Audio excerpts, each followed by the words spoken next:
America से बड़ी खबर, जहां वॉशिंगटन में व्हाइट हाउस के पास नेशनल गार्ड्स पर फायरिंग की गई। फायरिंग में नेशनल गार्ड के 2 जवान घायल हुए। पुलिस ने एक संदिग्ध हमलावर को गिरफ्तार कर लिया है। दोनों घायल गार्ड्स की हालत नाजुक बनी हुई है। हमला करने वाला संदिग्ध पुलिस की हिरासत में है और वो अफगानी नागरिक बताया जा रहा है।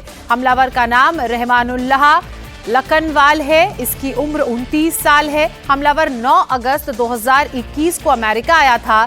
ये शख्स जो बाइडेन प्रशासन द्वारा अफगान नागरिकों के लिए स्पेशल प्रोग्राम के तहत अमेरिका आया था और तब से यहीं रह रहा था। पुलिस को शक है कि हमला टारगेटेड किलिंग को ध्यान में रखते हुए किया गया। हालांकि फिलहाल ये शख्स पुलिस की गिरफ्त में है। इसको लेकर डोनाल्ड ट्रंप का भी बयान सामने आया। डोनाल्ड ट्रंप का ये कहना है कि जिसने भी ये हमला किया है वो बचेगा नहीं। ये उस वक्त की तस्वीरें आप देख रहे हैं जब इसकी तरफ से हमला किया गया और इस हमले में 2 नेशनल गार्ड के जवान घायल हो गए हैं। दोनों अस्पताल में भर्ती हैं। दोनों की हालत नाजुक बनी हुई है। लेकिन ये हमले का सीसीटीवी फुटेज सामने आया है। इस फुटेज में आपको नेशनल गार्ड के जवान दिख रहे हैं। हमलावर जिसने यहां पर फायरिंग शुरू कर दी थी उसे न्यूट्रलाइज करने की कोशिश हो रही है। हालांकि इस कोशिश में जवानों को कामयाबी हाथ में लगी और अफगानिस्तान के इस व्यक्ति जिसकी उम्र 29 साल बताई जा रही है, जो साल 2021 में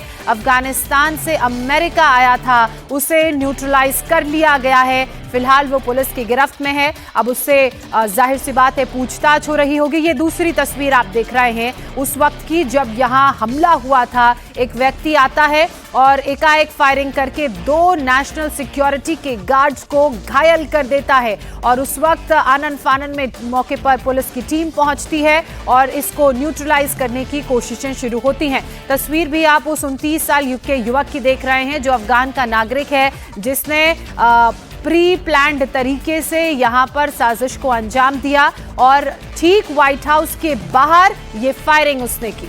और राष्ट्रपति ट्रंप ने हमला करने वाले को लेकर कड़ी चेतावनी दी है। उन्होंने कहा है कि हमला करने वाले को भारी कीमत चुकानी पड़ेगी।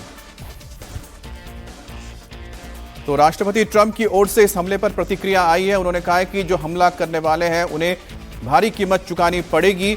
और लगातार जिस तरह से डोनाल्ड ट्रंप की ओर से कहा जा रहा है कि जो भी अब प्रवासी आए हुए हैं, गैर कानूनी तरीके से आए हुए हैं या वैध तरीके से आए हुए हैं, उनकी वजह से जो लॉ एंड ऑर्डर है, जो कानून व्यवस्था है अमेरिका में बिगड़ी है। और उसी को लेकर एक बार फिर से एक तरह से संदेश डोनाल्ड ट्रंप के पास से आया है कि जो इसके लिए जिम्मेदार है उनके खिलाफ कार्रवाई होगी। व्हाइट हाउस के पास फायरिंग के बाद अब वॉशिंगटन डीसी में एक्शन है। पहले ही वहां पर नेशनल गार्ड तैनात कर दिया गया है, जिसको लेकर पहले ही डोनाल्ड ट्रंप के इस फैसले को लेकर जो स्थानीय सरकार है या स्थानीय प्रशासन है उसके बीच खींचतान चल रही है। वॉशिंगटन डीसी में 500 नेशनल गार्ड्स तैनात किए गए हैं। बिल्कुल अमित, इस पूरे घटनाक्रम के बाद यह एहतियातन कदम उठाया गया है। ट्रंप प्रशासन की तरफ से यह आदेश दिया गया है कि डीसी के बाहर, वॉशिंगटन डीसी के बाहर, व्हाइट हाउस के सामने जहां पर यह हमला हुआ वहां पर 500 गार्ड्स की तैनाती की जाएगी। यह आदेश अमेरिकी राष्ट्रपति डोनाल्ड ट्रंप की तरफ से दिया गया है। अमेरिका के रक्षा मंत्री ने गार्ड्स की तैनाती की जानकारी भी दी है। यह बहुत ही सोचने वाली बात है कि व्हाइट हाउस के ठीक बाहर जहां पर नेशनल गार्ड्स तैनात रहते हैं, हालांकि संख्या कम होती है, वहां पर इस तरह के हमले को अंजाम देना, सिक्योरिटी को ब्रीच करके यहां तक पहुंचना और जो नेशनल सिक्योरिटी के गार्ड्स हैं उनको घायल कर देना, हथियार के साथ यहां पर पहुंचना, तमाम सवाल खड़े करते हैं।